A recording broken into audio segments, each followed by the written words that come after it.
Hello and welcome. My name is Mike. I am here today with Nicole Canin. Hi, Mike. Hi, it's very nice to be with you again on this wonderful digital platform that we have. Today, we were talking about the fact that we should speak about acting out when it comes to children, and what that could potentially look like. Well, we're kind of expecting that there's going to be more of that.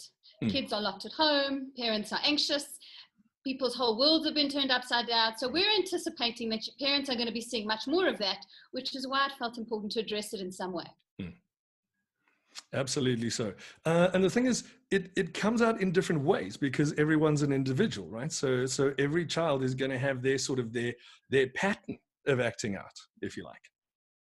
Absolutely. So the kinds of things parents might notice are, for example, so your normal acting out, bad behavior, temper tantrums, excessive crying, or parents might notice kids who struggle to fall asleep at night. Kids who normally kind of went to bed quite easily are now up till 11, 12 o'clock at night, or waking up, kind of went to bed and now are waking up.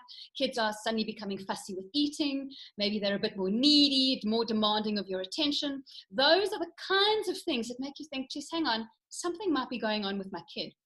And I think very often our first response is bad behavior. What kind of discipline are we going to use? But I think that I'd like to kind of put a bit of a different spin on it and say that actually those kinds of behaviors are normally the first sign that something's up with my kid.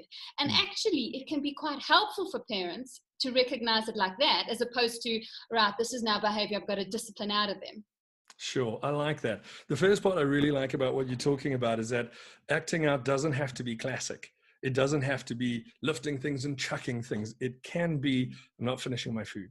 Or it can be that extra, can you tuck me in again and again and again? There are all sorts of little cues that they're going to give. And I think now at this stage of the game, if parents can be if you can be sensitive to those kind of nuances that are going to kick in, I think you're going to be able to pick up problems a lot earlier. Absolutely. And they may not have to be huge problems, but it might just be, hang on, I need to have a conversation with my little guy. What's going on? You know, how is he understanding what's happening? And sometimes all it really takes is a discussion, you know, sitting on your son's bed and saying, hang on a second, I'm noticing this. Are you feeling anxious? Is something worrying you? You know, your whole world's been turned upside down. What does that mean for you? Parents might be quite surprised what their kids come up with. I think that's really, really interesting. I have a helicopter above me somewhere. It's all good as long as that's not too loud.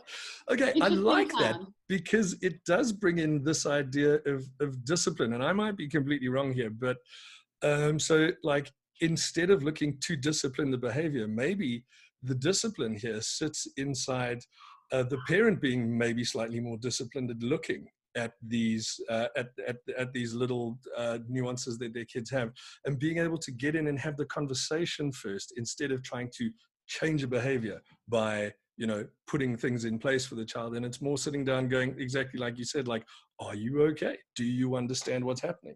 As you say, your whole life's been turned upside down. What does that mean to you? Right. And please, you know, I'm not suggesting that no discipline should happen. In fact, sometimes discipline is what makes children feel safe, you know, in terms of when they start to push the boundaries. Okay, no, there's my consequence that I'm used to. Sometimes there's safety in that as well. But I think when that's the only tool that parents are using, they can miss a whole piece of what's happening for their children. And sometimes a simple conversation just settles the behavior, and then more discipline isn't needed. Sure.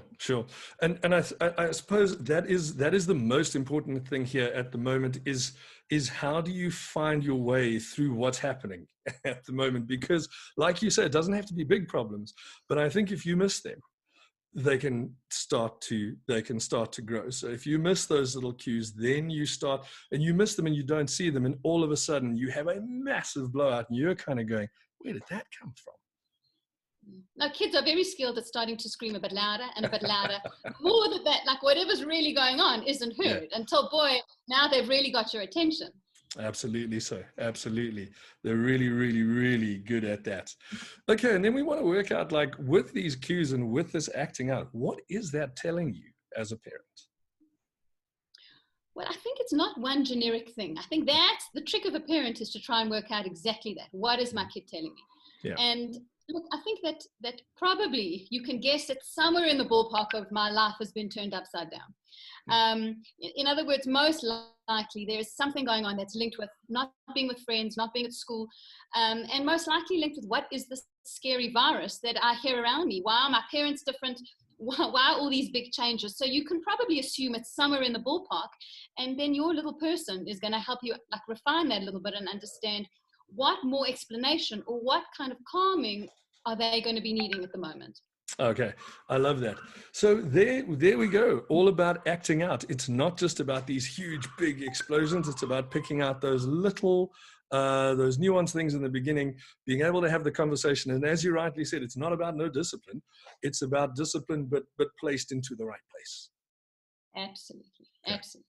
Good, cool. Well, there we go. Thank you very much. I think that was really informative. I actually got something out of that today. I have some stuff that I'm going to try with my kids now.